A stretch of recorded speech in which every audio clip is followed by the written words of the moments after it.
Hey there everyone, this is Michael Dougal with eXp Realty, and during this video today I'm going to update you entirely with our real estate market. I'm shooting this video November 4th, 2022. Fortunately, we have all the data for October 2022. It's been extracted from the MLS so we can see exactly what's transpired, and the number one headline would be the fact that our number of sales has actually dropped by 49% compared to the same time last year. So sales are very low, but don't be deceived by this headline. It doesn't necessarily mean the market's bad. In reality, our average price is actually slightly up, and that's what we're going to get into. If you're new to the channel, consider subscribing, drop a like. And real estate agents, if you're looking to grow your business, definitely reach out to me to learn more about eXp. The costs are very low, and you could find more information. Be sure to chat with me. My contact information is in the description box below. But we're going to jump into this first chart here where we can actually see a month-by-month breakdown of the very important metrics for the Greater Toronto Area real estate market. Looking at the number of sales, just only 4,900 sales. Considering that we're in the fall market now, we usually do see an increased number of sales, kind of similar to where we are in the springtime. So this is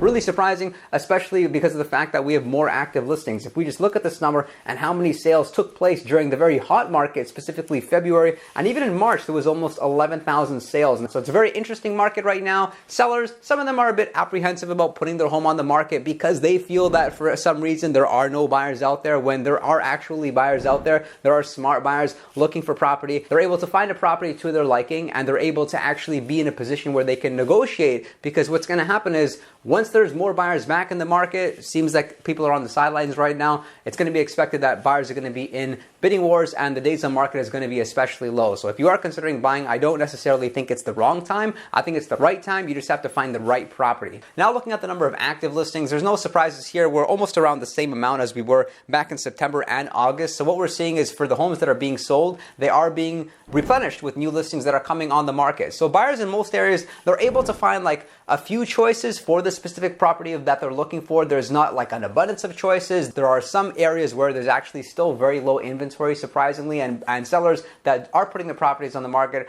are in a position where they're getting bidding wars and even selling for $100,000 plus over their asking price. But we can take a look at the contrast here. If we go back, we look at February, we had 6,900 active listings, but look at the number of sales. There was actually more sales, which means months of inventory was under one. Whereas now we have far less sales than we do active listings, meaning more of a balanced market, still probably leading in the wave of being a seller's market. It's definitely not a buyer's market just yet, but of course we'll see what happens in the next few months. And with our average price, the great news is it's the same. Actually, it's gone up slightly, just slightly, but we're at $1,090,000.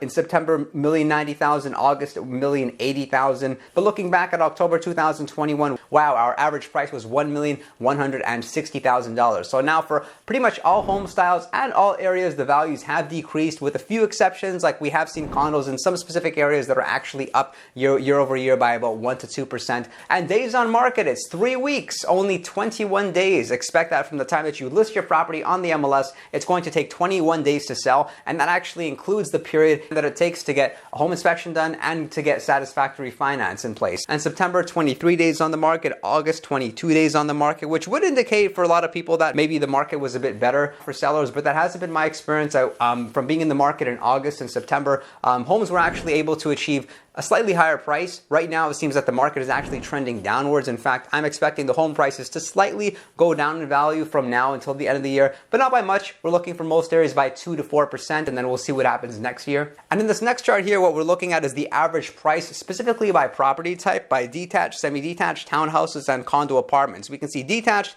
they've experienced the largest price decrease by 11%, with our average detached in Toronto now selling for $1,372,000. Semis are down by 6.2%. Townhouses down by 3.9%. Condos actually up. Again, this is Toronto only. But now we're taking a look at the 5-year historical average price and just how the price has changed if we compare October 2018, 2019, 2020, 2021, and 2022. We can see our average price is down, but again, it's up quite considerably from 2020, 2019, and 2018. Wow, the average price was only $808,000 during October 2018, which goes to show you, don't wait until you buy real estate and wait. For first-time buyers out there, it's okay if you find a property that's not perfect. Sometimes you just need to bounce on it. When I bought my first property, yes, it wasn't like my dream home. It wasn't the perfect property, but I understood that I needed to buy a property, build equity, and that would position myself to be able to purchase in the future. And unfortunately, again, first-time buyers,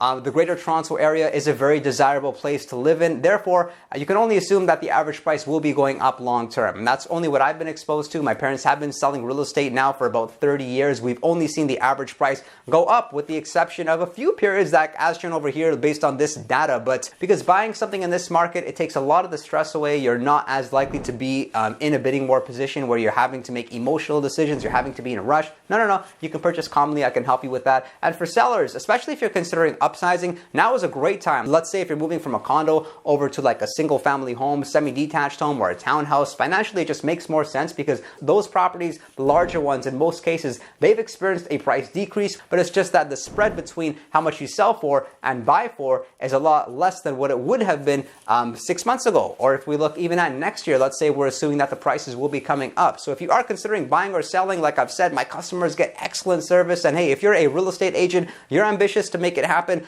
whether you're part-time, whether you're full-time, make sure to reach out to me to learn more about eXp Realty and just how we can collaborate here, help to build your business, help you to generate leads. I'm more than happy to speak with you. You can contact me, or you can just scroll down to the description box here. You can click a time to book a Zoom call with me. I'm more than happy to meet with you. Of course, consider subscribing, and I'll look forward to seeing you all next time.